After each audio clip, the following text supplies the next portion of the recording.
PodCast, episode 685 for June 29th, 2021. Love Your Flatmate by Stephanie Burgess.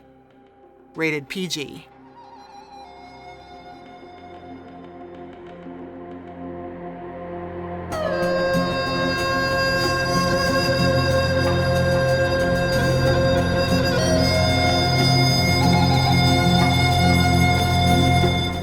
Hello and welcome to PodCast. I'm your host, Summer Fletcher. Today's story, Love Your Flatmate, was previously published by Consolation Songs, speculative fiction for a time of coronavirus, and it was written for you by Stephanie Burgess. Stephanie Burgess grew up in East Lansing, Michigan, but now lives in Wales with her husband and 2 sons, surrounded by mountains, castles, and coffee shops. She writes wildly romantic adult historical fantasy novels and novellas, and most recently, the Harwood Spellbook series. She also writes fun middle-grade fantasy adventures, most recently, the Dragon with a Chocolate Heart trilogy. She has had over 40 short stories for adults and teens published in various magazines and anthologies, and you can find links to all of them on her website, stephanieburgess.com. The narrator for this story is Pippa Alice Stevens.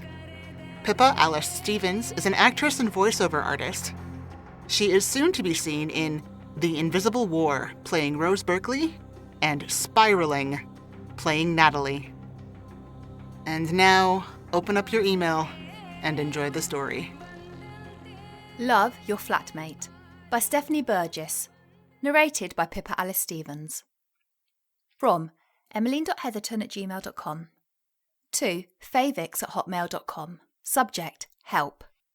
Mum, I understand you didn't actually believe there would be a lockdown when you agreed to let your friend's daughter stay at my flat for just a week. Remember that promise? I do. I also remember that you didn't ask me first. You also remember, I am sure, that I sent you several articles about that possible lockdown in the weeks beforehand. But moving on. Deep breaths. I know that cultural exchange is healthy. I'm glad that you and Lady Sylvana had such a wonderful time as flatmates all those years ago. And I understand that humans of Fae have different attitudes because of our different lifespans and expectations. I get it, okay? As you've always reminded me, I haven't done much travelling, but it's not like I've made my assumptions about the Fae based on trashy shows like Fae Nights. I grew up on your anecdotes, remember? So many lovely anecdotes. So many. But Maxie and I are never going to be BFFs and pen pals for life like you and Sylvana. I'm sorry, but it's just not going to happen. It's not only that we have nothing in common, it's the amount of time that she spends in my bath every day, running the hot water over and over again. And the fact that she has no idea how much my water bill will cost. And, let's face it, she doesn't even care. No matter how hard I try to explain to her that a junior editor's salary is not going to cover it, especially if I end up laid off by the end of all this. And frankly, it's not as if I'm getting much work done in the meantime. Not to mention the endless harp and flute music playing in the air around her all the time. So I never get a break to listen to my own music or think about anything else but her. Oh, and the fact that my living room is now covered in leaves. Dear God, even if I could focus on my work, I can't even find most of the manuscripts on my desk under all of her rampaging greenery. I'm having to take all of my Zoom meetings in my bedroom now.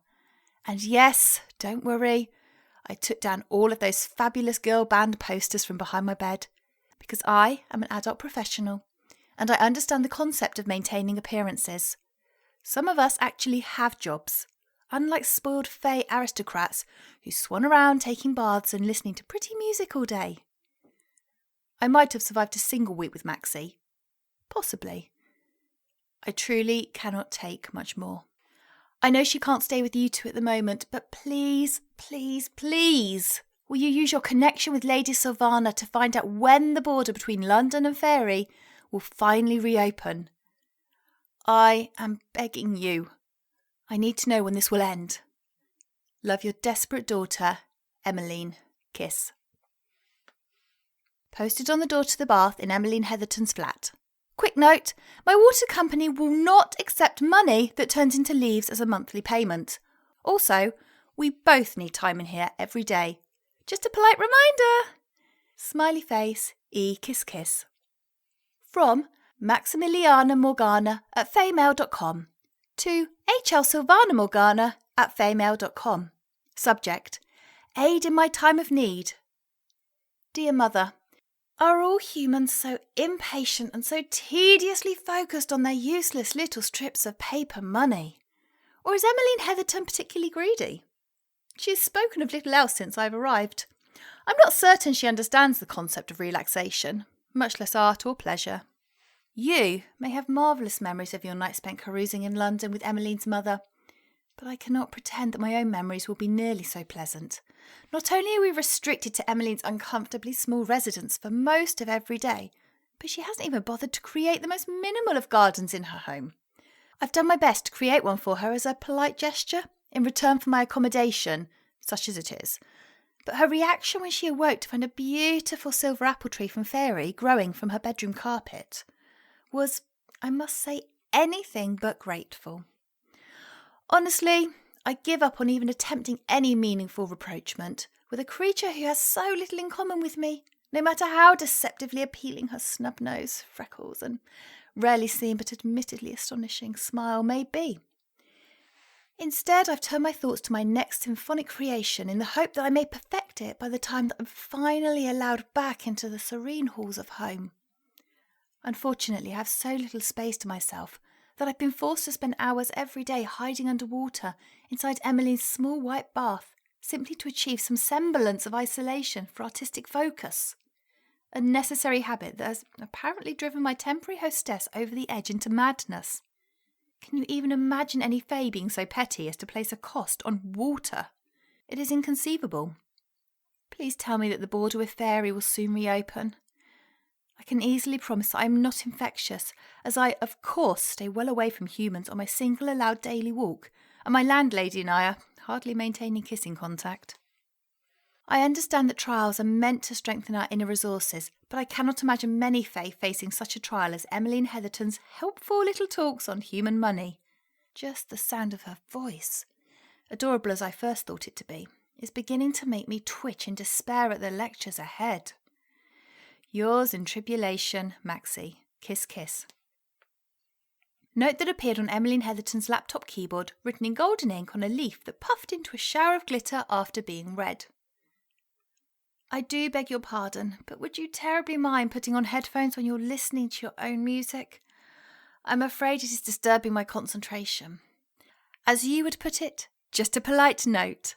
Smiley face, kiss, kiss. A series of texts between phones.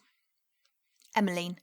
Hi Maxie, of course I'd be glad to buy myself a pair of headphones, but to be quite fair, perhaps you could buy yourself a pair to use for your music as well. Or we could take turns and each play our own music for an equal amount of the day. Just a thought. Smiley face, kiss. Maximiliana. I'm afraid there may have been a cultural misunderstanding.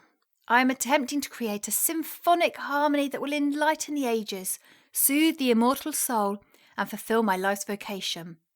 Are you genuinely claiming that it is every bit as important for the flat to echo to the deafening beats and banshee screams of your favourite rock music, when you, unless I'm very much mistaken, are not even the originator of that sound? Kiss. Maximiliana. How is it possible that those hellish drum beats are now even louder? The windows will surely break at any moment. Maximiliana. Are you now ignoring me and all of the ancient laws of hosting? I am very much surprised that your mother would raise you in such ignorance of tradition. Emmeline. I'm afraid I couldn't hear the sound of your text arriving on my phone, Maxie. What a shame. Perhaps you should turn your own music down. Then I'll be more than happy to do the same with mine. Emmeline. Dear God, have you actually added trumpets to that mix? Emmeline. I'm fairly certain that those ancient halls of yours will explode if you add any more elephants. Won't your mother be proud then? Emmeline. There have to be laws of guesthood too. Are you even going to answer the damned door? Or is that beneath you too?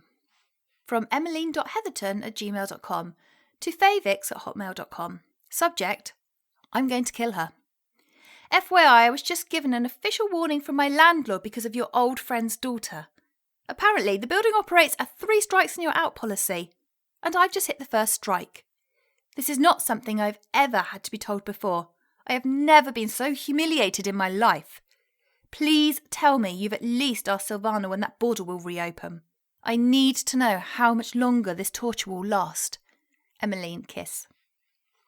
From favix@hotmail.com to emmeline.heatherton@gmail.com. Subject, RE, I'm going to kill her. Darling, please try to calm down. I know you've always had a tiny little issue with anxiety, but I really do think you're taking it just a bit too far. No one's going to evict you during a lockdown. Really, just try to take your mind off all those worries and let yourself relax for once. Your father and I have taken up making our own cocktails every evening, and it is such a soothing hobby. I've attached our 5 favourite recipes for you to sample too. Enjoy! Love, Mum. Kiss, kiss, kiss, kiss, kiss, kiss, kiss, kiss, kiss. Diary of Emmeline Heatherton. I can't believe I was bellowed at by my slimy landlord with every neighbour in the building listening in. And now my mother wants me to solve all of my problems by getting plastered. Perfect. Just perfect.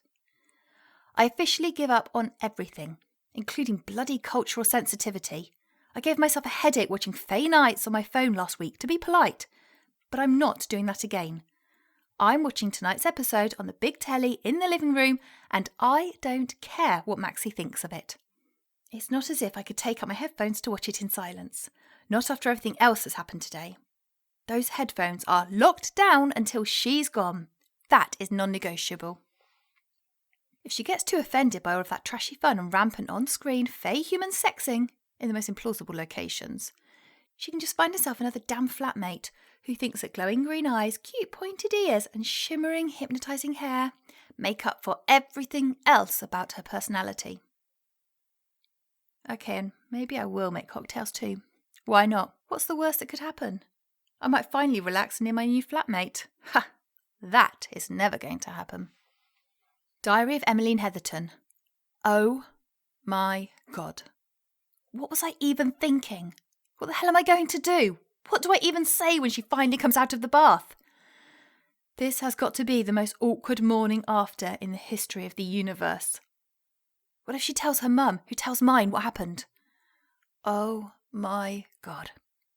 No more cocktails ever again, especially not while watching Fay Nights. Oh God.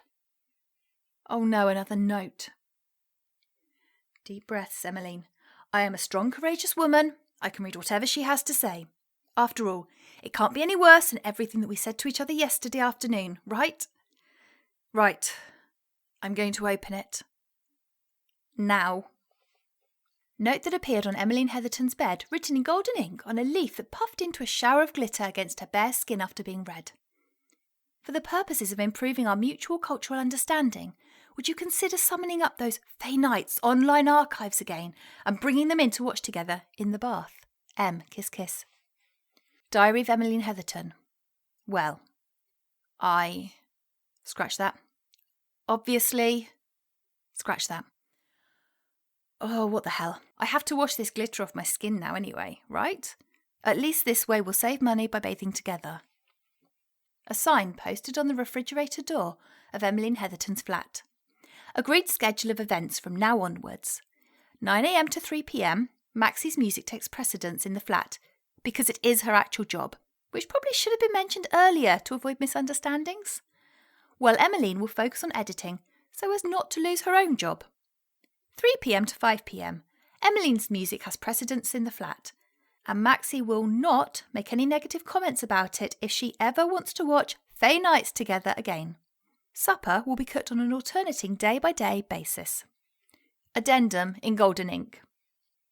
I agree to open my mind and restrain musical critiques, but only if you agree to share every manuscript you edit in the vein of Fay Nights, and preferably by reading them out aloud. M. Kiss, kiss. A series of texts. Emmeline. You know, your music is really growing on me. For some reason. Kiss. Maximiliana. Would you care to provide me with more inspiration for it? Kiss. Emmeline. Promise you'll reheat the bath water with your own magic this time, for the sake of my poor water bill. Maximiliana. To make you smile? Done. Kiss, kiss, kiss. Emmeline. I'm coming. Kiss, kiss, kiss. From emmeline.heatherton@gmail.com to favix@hotmail.com. Subject, RE, good news, darling. Hi, Mum. Thanks so much for letting me know about the border. Unfortunately, I won't be able to take you and Dad up on your invitation to Skype with cocktails in celebration of the big reopening, because, for once, I won't be here. Maxie's bringing me along for her big performance in her mother's halls, and really it would be so rude to miss it when her new symphony is actually dedicated to me. Luckily, I had plenty of holiday time saved up from work, so you don't have to worry about that. You always told me I should take more time for travel and adventures. I've asked one of my neighbours to water the new cluster of apple trees in my living room, so these should be perfectly fine as well, as long as my awful landlord doesn't hear about them. I think I'll only be in Fairy for a week, but we both know what happened last time that promise was made about a Fae human visit, don't we? Wink. Anyway, Maxie's promised to introduce me to some of her favourite Fae authors while I'm there, because we have surprisingly similar tastes when it comes to lowbrow entertainment. So, who knows? Perhaps I can leap up the publishing ranks in a rather different way than I'd expected. By the way, Maxie's still learning, slowly, to appreciate human music, but she's turned out to be an enormous fan of cocktails. Her very favourite is your Devon Special. Mine is one that she invented herself. She calls it the Emmeline Surprise. Perhaps I can bring her along with me next time we're allowed to visit in person at your house. Then she can teach you the secrets of how she makes it. She won't tell me any of the ingredients. She's so ridiculous. She actually claims, "Sorry, Mum, I have to go. Fae Nights is about to start, and it's become a vital part of our mutual cultural understanding. Love, Emmeline. Kiss, kiss, kiss."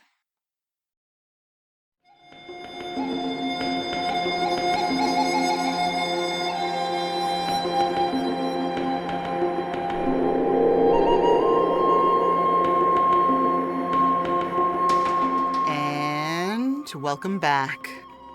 Well, that's one way to cope with lockdown. The author revealed to us that this story was written during the first lockdown in the UK. The anthology, Consolation Songs, raised spirits and money for the NHS response to the COVID-19 pandemic. We're not out of the woods yet, but we're getting closer. Please remember to mask, use hand hygiene, and social distance as appropriate to protect the most vulnerable among us. And if you have an overwhelming desire to plant a tree in your roommate's bedroom, maybe ask first. And that was our show for this week. On behalf of everyone here at PodCastle, including our audio engineer, Peter Adrian Baravesh, our forum moderator, Aussie Cat, your co-editors, Shingai and Jerry Kugunda, and Eleanor R. Wood, along with all of our fantastic first readers, Tierney Bailey, Sophia Barker, Matt Dovey, Aidan Doyle, Amelia Harrington, Kai Hudson, Craig Jackson, Julian K. Jarbo, Shomari Kirkwood, Devin Martin, Julia Patt, Hamilton Perez, Shrikrupa Krishna Prasad, Zeev Witties, and Caitlin Zavanovich. Thanks for letting us share another story with you. PodCastle is part of Escape Artists Incorporated and is distributed under the Creative Commons Attribution Non-Commercial No Derivatives 4.0 International License. That means feel free to share it, but don't sell it or change it. Our music is by Shiva in Exile. Everything we do on PodCastle is 100% donor-funded, and if you'd like to support us, I invite you to join us on our Patreon at patreon.com/EAPodcasts. I also want to let you know that anyone with an Amazon Prime account can support EA for free by subscribing to our Twitch channel. Find a complete walkthrough at escapeartist.net/Twitch, and it'll take you under 10 minutes to set up and a few moments every month to maintain. We'll be back next week with another tale. See you then.